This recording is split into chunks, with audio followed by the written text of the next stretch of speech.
ओम श्री बृहस्पति नमः। गुरुवार का व्रत बहुत ही फलदायी माना जाता है। गुरुवार यानी कि बृहस्पतिवार के दिन श्री हरि विष्णु और बृहस्पति देवता की पूजा का विधान है। इस दिन लोग केले के पेड़ का भी पूजन करते हैं। हमारे शास्त्रों में कहा गया है कि जहां आस्था होती है वहीं ईश्वर का वास होता है। गुरु ग्रह को ज्ञान, समृद्धि और धर्म का प्रतीक माना गया है। गुरुवार का व्रत करने से जीवन में बाधाओं का अंत होता है और सुख समृद्धि का मार्ग प्रशस्त होता है। बृहस्पति देवता को बुद्धि का कारक माना जाता है। अग्नि पुराण के अनुसार गुरुवार का व्रत अनुराधा नक्षत्र युक्त गुरुवार से आरंभ करके लगातार 7 गुरुवार करना चाहिए। इस दिन प्रातः काल उठकर भगवान विष्णु का ध्यान कर व्रत का संकल्प लेना चाहिए और व्रत कथा को पढ़ना या सुनना चाहिए। तो आज आप इस वीडियो में सुनेंगे बृहस्पति यानी गुरुवार व्रत की संपूर्ण कथा। आप सभी मन में बृहस्पति देवता का ध्यान करके कथा को पूरा सुनकर कमेंट बॉक्स में बृहस्पति देवता की जय जरूर लिखिए। पौराणिक कथा के अनुसार प्राचीन समय की बात है, एक बड़ा प्रतापी और दानी राजा था। वह प्रत्येक गुरुवार को व्रत रखता और पूजा किया करता। यह बात उसकी रानी को अच्छी नहीं लगती। ना वह व्रत करती और ना ही किसी को एक भी पैसा दान में देती और राजा को भी ऐसा करने से मना किया करती। एक समय की बात है कि राजा शिकार खेलने वन को चले गए। घर पर रानी और दासी अकेली थी। उस समय गुरु बृहस्पति साधु का रूप धारण कर राजा के दरवाजे पर भिक्षा मांगने गए। साधु ने रानी से भिक्षा मांगी। तब वह कहने लगी, हे साधु महाराज, मैं तो इस दान पुण्य से तंग आ गई हूँ। आप कोई ऐसा उपाय बताइए जिससे यह सारा धन नष्ट हो जाए और मैं आराम से रह सकूं। तब साधु रूपी बृहस्पति देव कहने लगे, हे देवी, तुम बड़ी विचित्र हो। संतान और धन से कोई दुखी नहीं होता। अगर तुम्हारे पास धन अधिक है तो इसे शुभ कार्यों में लगाओ जिससे तुम्हारे दोनों लोग सुधर जाएं। परंतु साधु की इन बातों से रानी खुश नहीं हुई। उसने कहा, महाराज, मुझे ऐसे धन की आवश्यकता नहीं है जिसे मैं दान दूं और जिसको संभालने में ही मेरा सारा समय नष्ट हो जाए।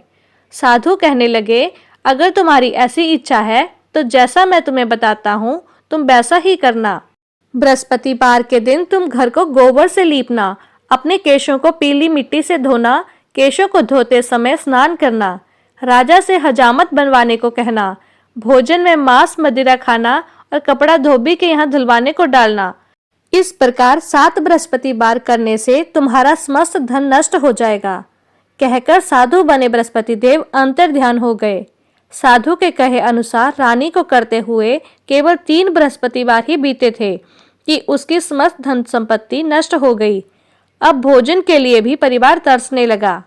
एक दिन राजा रानी से बोला, हे रानी, तुम यहीं रहो, मैं दूसरे देश को जाता हूँ, क्योंकि यहाँ पर मुझे सभी जानते हैं, इसलिए मैं कोई छोटा कार्य नहीं कर सकता। ऐसा कहकर राजा परदेश चला गया। वहां वह जंगल में लकड़ी काट कर लाता और शहर में बेचता। इसी तरह वह अपना जीवन बिताने लगा। इधर राजा के बिना रानी और दासी दुखी रहने लगी। एक समय जब रानी और दासी को 7 दिन बिना भोजन के रहना पड़ा, तब रानी ने अपनी दासी से कहा कि हे दासी, पास के ही नगर में मेरी बहन रहती है। वह बड़ी धनवान है, तो उसके पास जा और कुछ लेकर आ ताकि थोड़ा बहुत गुजर बसर हो जाए।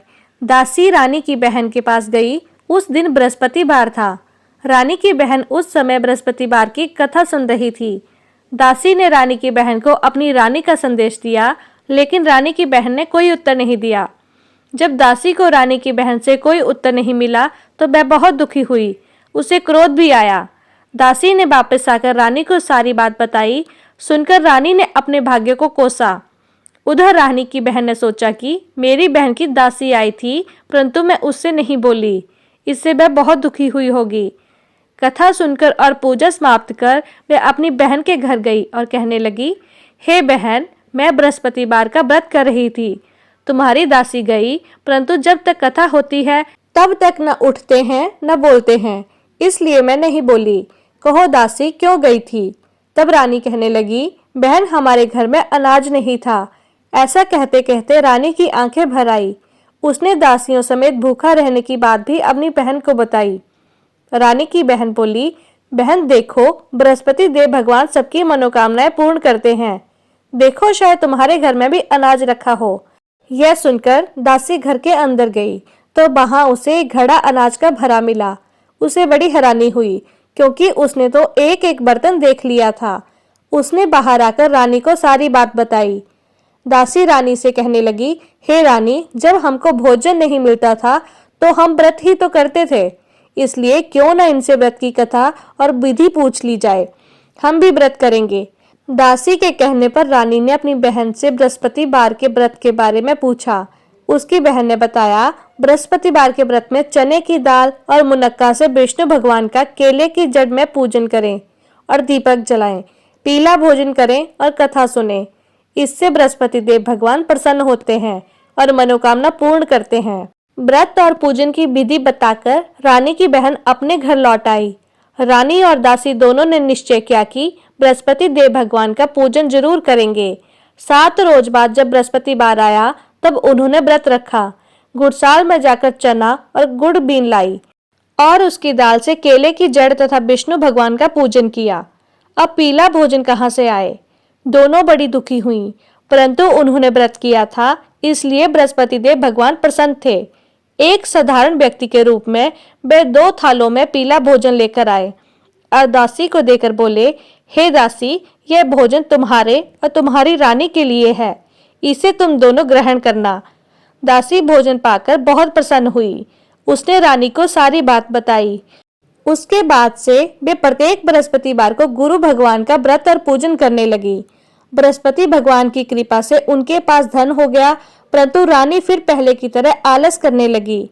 तब दासी बोली, देखो रानी, तुम पहले भी इस प्रकार आलस किया करती थी। तुम्हें धन रखने में कष्ट होता था, इसी कारण सभी धन नष्ट हो गया। अब बृहस्पति देव भगवान की कृपा से धन मिला है तो तुम्हें फिर आलस होता है। बड़ी मुसीबतों के बाद हमने यह धन पाया है, इसलिए हमें अब दान पुण्य करना चाहिए। अब तुम भूखे मनुष्य को भोजन कराओ, प्याऊ लगवाओ, ब्राह्मणों को दान दो, कुआं, तालाब, बावड़ी आदि का निर्माण करवाओ, मंदिर, पाठशाला बनवाकर ज्ञान दान दो, कुंवारी कन्याओं का विवाह करवाओ, अर्थात धन को शुभ कार्यों में खर्च करो, जिससे तुम्हारे कुल का यश बढ़े तथा स्वर्ग प्राप्त और पितृ प्रसन्न हो। तब दासी की बात मानकर रानी शुभ कार्य करने लगी, जिससे उसका यश फैलने लगा। एक दिन रानी और दासी आपस में विचार करने लगी कि ना जाने राजा किस दशा में होंगे। उनकी कोई खोज खबर भी नहीं है। उन्होंने श्रद्धा पूर्वक बृहस्पति भगवान से प्रार्थना की कि राजा जहाँ कहीं भी हो, शीघ्र वापस आ जाएं। उधर राजा परदेश में बहुत दुखी रहने लगा। वह प्रतिदिन जंगल से लकड़ी बीन कर लाता और उसे शहर में बेचकर अपने दुखी जीवन को बड़ी कठिनाई से बिता रहा था। एक दिन दुखी होकर वह अपनी पुरानी बातों को याद करके रोने लगा और उदास हो गया। उसी समय राजा के पास बृहस्पति देव साधु के वेश में आकर बोले, हे लकड़हारे, तुम इस सुनसान जंगल में किस चिंता में बैठे हो, मुझे बताओ।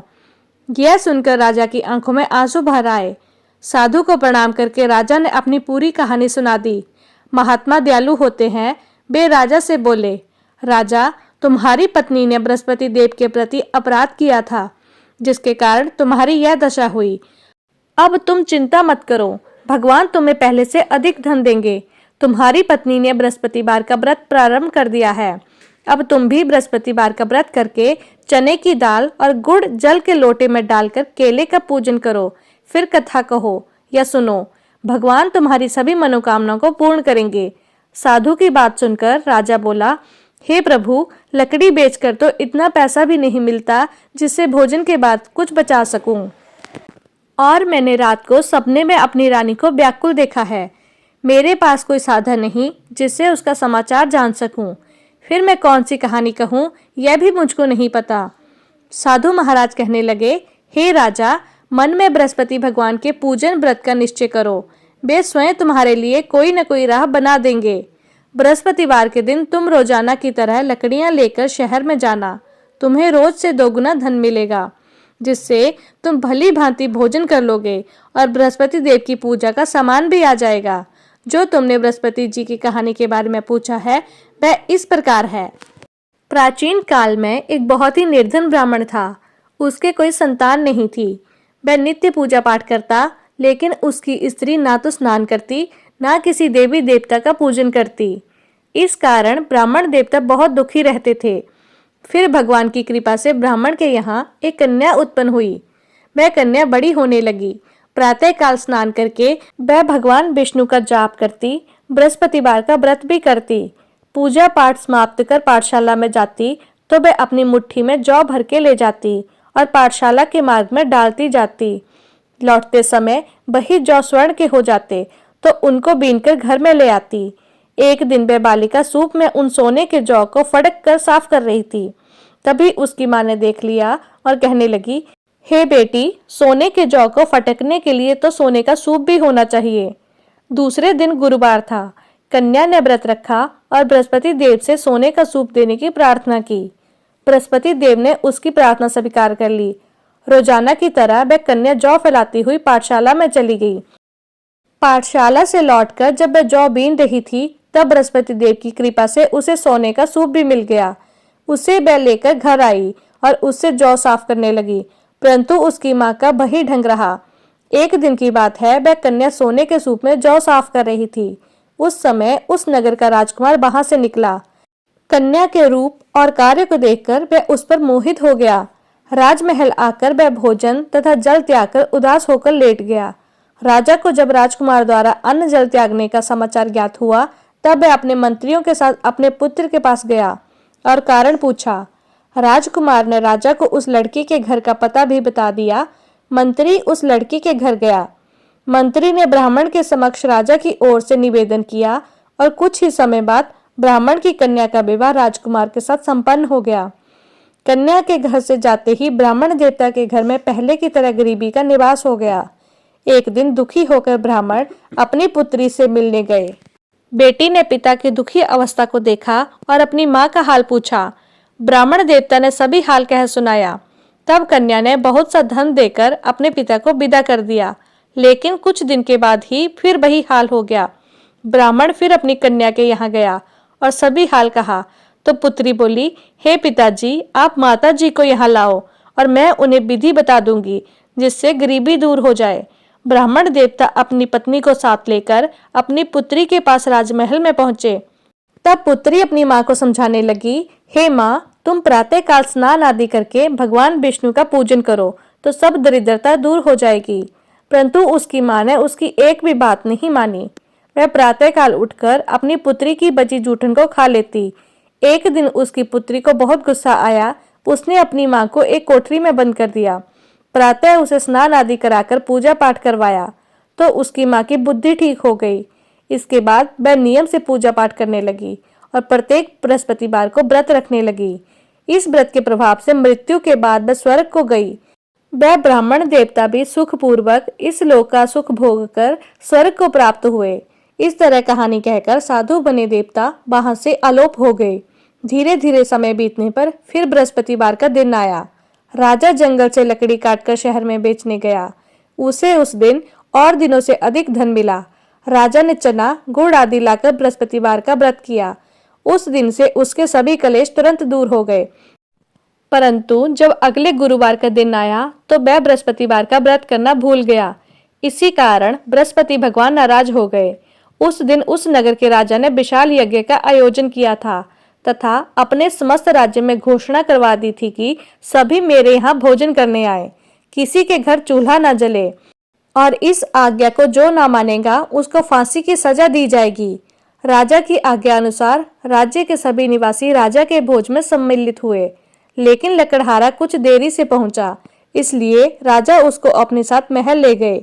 जब राजा लकड़हारे को भोजन करा रहे थे तब रानी की दृष्टि उस खूंटी पर पड़ी जिस पर उसका हार लटका हुआ था। उसे हार खूंटी पर लटका दिखाई नहीं दिया। रानी को निश्चय हो गया कि मेरा हार इसी लकड़हारे ने चुरा लिया है। उसी समय सैनिकों को बुलवाकर उसको जेल में डलवा दिया। अब लकड़हारा जेल में विचार करने लगा कि ना जाने कौन से पूर्व जन्म के कर्म से मुझे ये दुख प्राप्त हुआ है, और जंगल में मिले साधु को याद करने लगा। तत्काल बृहस्पति देव साधु के रूप में प्रकट हो गए और कहने लगे, अरे मूर्ख, तूने बृहस्पति देवता की कथा नहीं की और उसी कारण से तुझे यह दुख प्राप्त हुआ है। अब चिंता मत कर, बृहस्पतिवार के दिन जेल खाने के दरवाजे पर तुझे 4 पैसे पड़े मिलेंगे। उनसे तू बृहस्पतिवार की पूजा करना तो तेरे सभी कष्ट दूर हो जाएंगे। अगले बृहस्पतिवार उसे जेल के दरवाजे पर 4 पैसे मिले। राजा ने पूजा का सामान मंगाकर कथा कही और प्रसाद बांटा। उसी रात में बृहस्पति देव ने उस नगर के राजा को स्वप्न में कहा, हे राजा, तूने जिसे जेल में बंद किया है उसे कल छोड़ देना, वह निर्दोष है। राजा प्रातःकाल उठा और खूंटी पर हार टंगा देखकर लकड़हारे को बुलाकर क्षमा मांगी तथा राजा के योग्य सुंदर बस्त्र आभूषण भेंट करके उसे विदा किया। गुरुदेव की आज्ञा अनुसार राजा अब अपने नगर को चल दिया। राजा जब नगर के निकट पहुंचा तो उसे बड़ा आश्चर्य हुआ। नगर में पहले से अधिक बाग, तालाब तथा कुएं, बहुत सी धर्मशाला, मंदिर आदि बने हुए थे। राजा ने पूछा, ये किसका बाग और धर्मशाला है? तब नगर के सभी लोग कहने लगे, यह सब रानी और दासी द्वारा बनवाए गए हैं। राजा को आश्चर्य हुआ और गुस्सा भी आया कि उसकी अनुपस्थिति में रानी के पास धन कहाँ से आया। उधर जब रानी ने यह खबर सुनी कि राजा आ रहे हैं तो उसने अपनी दासी से कहा, हे दासी, देख, राजा हमको कितनी बुरी हालत में छोड़कर गए थे, वह हमारी ऐसी हालत देखकर कहीं लौट न जाएं, इसलिए तू दरवाजे पर खड़ी हो जाना। रानी की आज्ञा अनुसार दासी दरवाजे पर खड़ी हो गई और जब राजा आए तो उन्हें अपने साथ महल में लाई। तब राजा ने क्रोध करके अपनी तलवार निकाली और पूछने लगा, बताओ, यह धन तुम्हें कैसे प्राप्त हुआ? तब रानी ने सारी कथा कह सुनाई। राजा ने निश्चय किया कि मैं रोजाना दिन में 3 बार कहानी कहा करूंगा और रोज व्रत किया करूंगा। अब हर समय राजा के दुपट्टे में चने की दाल बंधी रहती तथा दिन में 3 बार कथा कहता। एक रोज राजा ने विचार किया कि चलो अपनी बहन के यहाँ हो आए। इस तरह निश्चय करके वह राजा घोड़े पर सवार होकर अपनी बहन के यहाँ चल दिया। मार्ग में उसने देखा कि कुछ आदमी एक मुर्दे को लेकर जा रहे हैं। उन्हें रोककर राजा कहने लगा, अरे भाइयों, मेरी बृहस्पतिवार की कथा सुन लो। वे बोले, लो, हमारा तो आदमी मर गया है, इसको अपनी कथा की पड़ी है। परंतु कुछ आदमी बोले, अच्छा कहो, हम तुम्हारी कथा भी सुनेंगे। राजा ने दाल निकाली और अपनी कथा कहनी शुरू कर दी। जब कथा आधी हुई तो मुर्दा हिलने लगा। जब कथा समाप्त हुई तो राम राम कह के वह मनुष्य खड़ा हो गया। राजा आगे बढ़ा। उसे चलते चलते शाम हो गई। आगे मार्ग में उसे एक किसान खेत में हल चलाता मिला। राजा ने उसे भी कथा सुनने का आग्रह किया, लेकिन वह नहीं माना। राजा आगे चल पड़ा। राजा के हटते ही बैल पछाड़ खाकर गिर गए और किसान के पेट में जोर से दर्द होने लगा। उसी समय किसान की माँ रोटी लेकर आई। उसने जब देखा तो अपने पुत्र से सब हाल पूछा। बेटे ने सभी हाल बता दिया। बुढ़िया दौड़ी दौड़ी उस घुड़सवार के पास पहुंची और बोली, हे राजा, मैं आपकी कथा सुनूंगी, आप अपनी कथा मेरे खेत में ही चलकर कहना। तब राजा ने लौटकर बुढ़िया के खेत में जाकर कथा कही, जिसके सुनते ही बैल खड़े हो गए तथा किसान के पेट का दर्द भी बंद हो गया। अब राजा अपनी बहन के घर पहुंच गया। बहन ने भाई की खूब मेहमानबाजी की। दूसरे रोज प्रातःकाल राजा जगा तो वह देखने लगा कि सब लोग भोजन कर रहे हैं। राजा ने अपनी बहन से पूछा कि कोई ऐसा मनुष्य भी है जिसने भोजन न किया हो, जो मेरी बृहस्पतिवार की कथा सुन सके। तब बहन बोली, हे भैया, यह देश ऐसा ही है। यहाँ लोग पहले भोजन करते हैं, बाद में कोई अन्य कार्य करते हैं। फिर वह एक कुम्हार के घर गई जिसका लड़का बीमार था। उसे मालूम हुआ कि उसके यहाँ 3 दिन से किसी ने भोजन नहीं किया है। रानी ने अपने भाई की कथा सुनने के लिए कुम्हार से कहा। तब वह तैयार हो गया। राजा ने जाकर बृहस्पतिवार की कथा कही, जिसको सुनकर उसका लड़का ठीक हो गया। अब तो राजा की प्रशंसा होने लगी। एक दिन राजा ने अपनी बहन से कहा, बहन, अब मैं अपने घर को जाऊंगा, तुम भी तैयार हो जाओ।